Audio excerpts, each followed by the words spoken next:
Hello. Welcome back to the channel, and this is a channel where we give you reviews. Don't do unboxings. Might do a few playthroughs next year if you are on your best behaviour. But today we are going to continue our countdown of our top 100 board games of all time for 2024. This has become an annual Christmas tradition in my house, yeah. But it's also become a major fucking pain in the arse, yeah. Because this takes a lot of work to do, especially when you've got a full-time job and a load of fucking kids running around screaming their fucking heads off, yeah. So you better bloody appreciate it, right? Leave a comment in that section down below. Tell me what you have liked about this top 100 this year, and also tell me what you haven't liked about this top 100 this year, because contrary to popular opinion, I'm quite welcoming when it comes to constructive criticism. Just don't be fucking dick about it. I'll send the boys around and duff you up. So remember, if your top 100 board games ain't on this list, then that's because A, we haven't played them, or B, we think they are complete and utter dog shit. So remember, if you're new here, please consider subscribing to this channel. Like I said, leave a comment in that section down below, and we'll see you after I've run out and had a quick poo, yeah?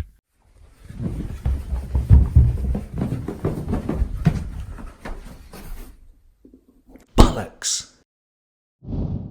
So what's going to be number 20 in it? Number 20 on this list is a game by Antoine Bowser that was released in 2011, I do believe. It's a game called 7 Wonders. This used to be a staple in the top 10, but an unknown reason, only known to God himself and Jeffrey Epstein. This has dropped into the top 20 at number 20, yeah. This is a civilization building game for up to 7 players, yeah. It plays in around 20 minutes, and you'll be drafting cards at the beginning of each round. You'll be choosing to play one of them cards, and you'll be gradually building up your civilization. By getting resource cards that will allow you to play other cards, you'll be electing maybe to build your wonder to get points and special abilities, yeah? There were some fantastic expansions released for the first edition of this. You had the Leaders expansion, which added leaders, and you had the Cities expansion, which added cities. And there was a strange anomaly type one called 7 Wonders Bagel or something, which added like a bakery where you could make these sort of weird donut type things out of unleavened bread. But yeah, they re-released this as a second edition. We didn't touch that version because what's the fucking point? We've already got the first edition, right? And it turns out that 7 Wonders is just one of the best civilization building games that you can buy today, yet still relevant even like nearly 15 years after it was first released, yeah. So if you haven't played 7 Wonders, it's fucking awesome. Go and get it and don't be a prick.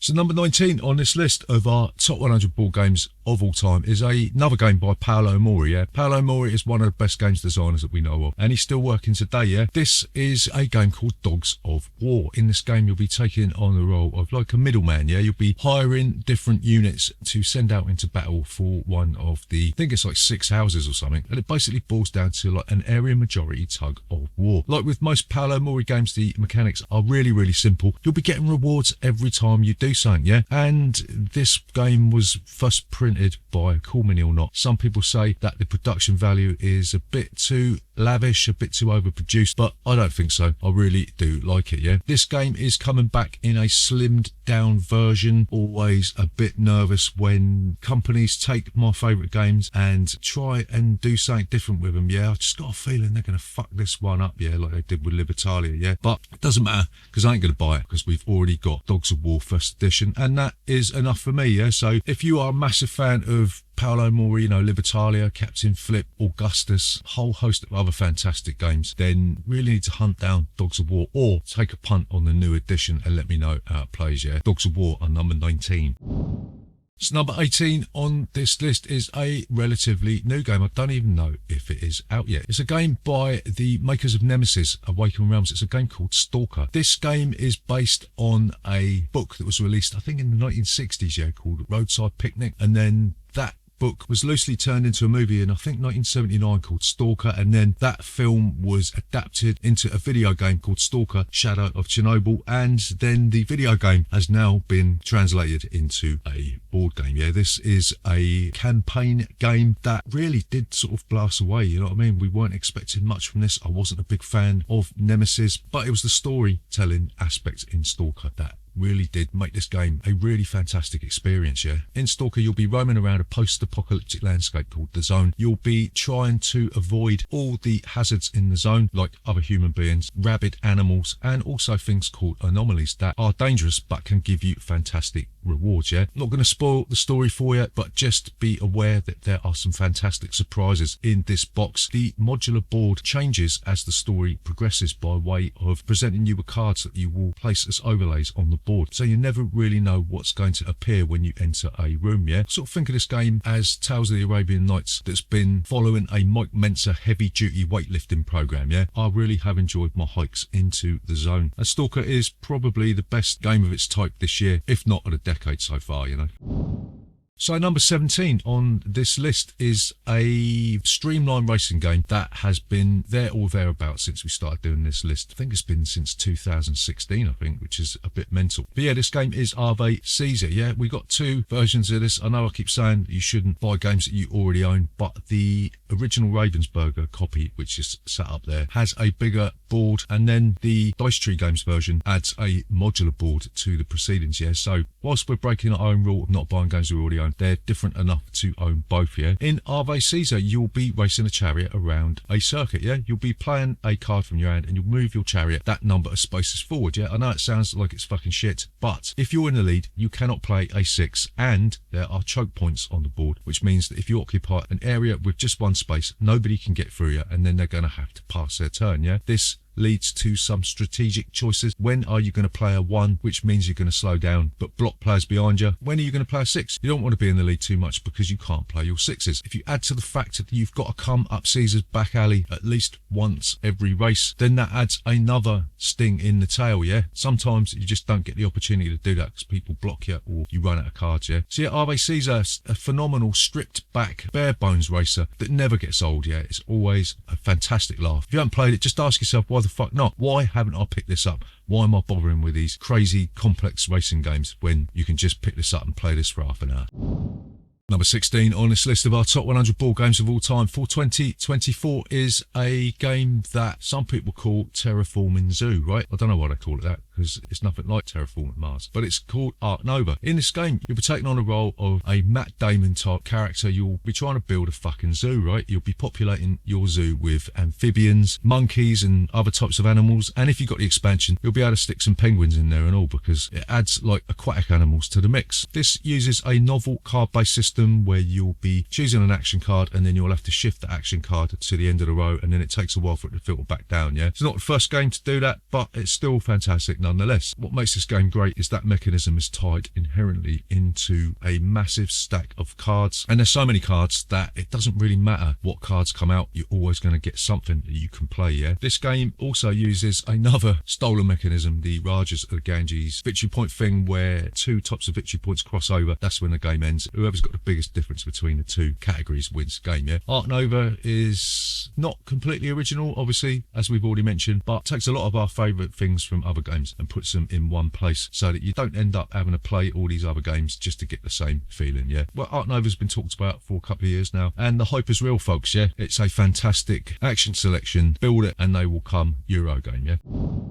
Number 15 on this list is a game where you can basically flog anything, yeah? It's a game called Sidereal Confluence. In this game, you will be taking on the role of an alien faction, and you will be trying to build up your civilization by getting resources off of other people, yeah? Everything is for sale in this game, yeah? You can just flog whatever the fuck you like. There is a phase in this game where it's just pure negotiation, yeah? The rules don't make it mandatory, but we throw in a time limit during the negotiation phase, so as you're closing in on that countdown, things just go absolutely fucking batshit crazy, yeah? This game plays up to, is it 9 players? It is mental in that respect, and just gutted that they made a second edition, yeah, because I know you can play the expansions and shit with the first edition, but it's just a pain in the arse, yeah? But yeah, Sidereal Confluence is a manic experience. There's not anything like it, I don't think. Maybe Panic on Wall Street is about as close as you're going to get to this one. But yeah, I love this game. It's like going on a 10-mile run and not feeling fucked afterwards, innit?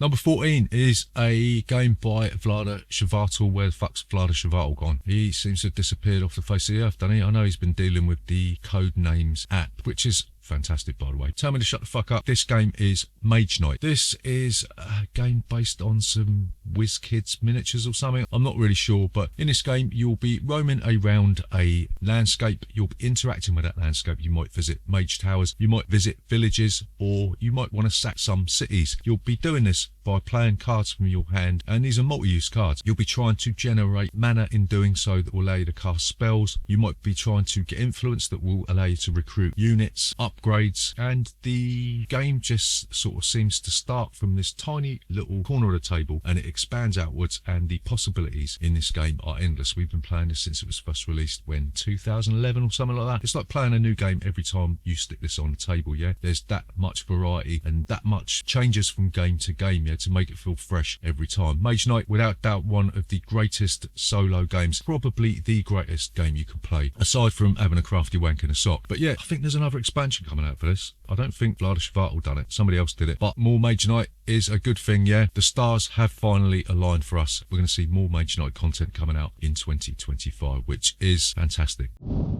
Number 13 on this list of our top 100 board games of all time is a game that originally we were a little bit lukewarm on. We didn't really see what the fuss was with Dominion, yeah? But I dug it out about a year and a half ago, maybe a little bit longer than that. Started playing it with my kids, got addicted, and I ended up getting every fucking expansion that is available for this crazy, insane game, yeah? Dominion's been credited as one of the first deck building games ever made, yeah? In Dominion, you will be playing cards to take actions, and then you'll be able to spend coins in your hand to buy more cards, yeah? And this is a case of rinse, wash, repeat. You'll be able to stack these different actions up so you can take more actions, buy more stuff, and create this sort of daisy chain effect of cards in your hand. The thing about Dominion is that in order to win the game, you're going to have to buy these province cards that don't do anything. They just clog up your hand, but you're going to have to buy them in order to win the game, yeah? But it's a necessary evil, yeah? Because if you don't buy them, then you ain't going to win. Dominion has now spawned, I think, like 16 different sets. There was a new one out this year called Rise and Sun. It's the only one that we haven't got yet. With all the other sets, some are obviously better than others, but there's so much variety. I think somebody worked out that if you used all the different combinations, then it would take you 7.5 million light years to play every single game, yeah? But yeah, Dominion is well up there with the best games of all time. And don't forget, without Dominion, you wouldn't have all of these other deck building games like Marvel Legendary, Thunderstone, or any games that use that deck building mechanism, yeah? So be thankful that Donald X had this epiphany and decided to create this game just for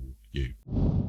So number 12 is a game that breaks with wargaming tradition and encourages you to get stuck into a scrap from turn number 1. This game is called Kemet. In this game, you'll be trying to take over temples that will give you victory points, and you will be doing this by buying power cards that will give you access to mythological creatures from ancient Egypt. You'll be able to use insane game-breaking special abilities by buying these tiles, and it uses a point system where you'll be spending prayer points to take various different actions, yeah? Kemet is a masterpiece of design. Like we said, it breaks with that tradition of plodding war games where you'll be building up your defenses and your weapons and technology and that, and then letting it out in a massive cascading dump, yeah? I love Kemet. It is absolutely fantastic. I think there's another expansion for the new one, the Blood in the Shit, the Blood in the Sand version, which we haven't got because we've got the original version. And yeah, we don't tend to buy games that we already own, yes. We've left that to all those game found suckers, yeah? But yeah, if you haven't played Kemet, go and get it today. And if you've got the original Cyclades, you can get this Cyclades crossover where you can use the monsters from that in Kemet, yeah? So that's all there is to be said about that game. It's fucking awesome.